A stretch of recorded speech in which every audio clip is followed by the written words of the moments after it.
नहीं, इसी के लिए साइबर से लेकर के केमिकल, न्यूक्लियर, बायोलॉजिकल सभी तरह की लड़ाई की हमारी तैयारी है।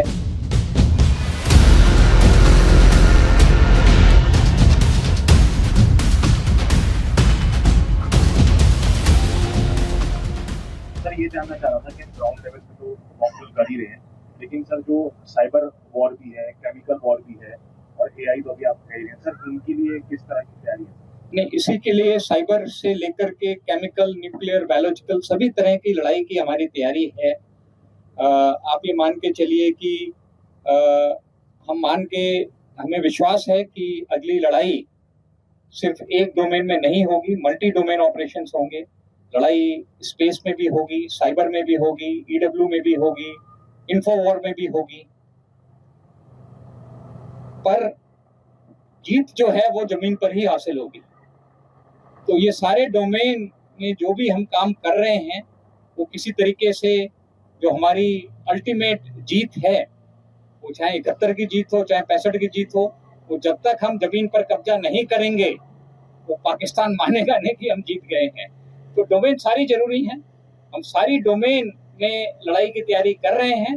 पर जो आप ग्राउंड पर देख रहे हैं ये फिर लास्ट मान के चलिए कि सारी डोमेन को मिला करके लास्ट में जो ऑपरेशन होना है वो यही है जो आप देख रहे हैं।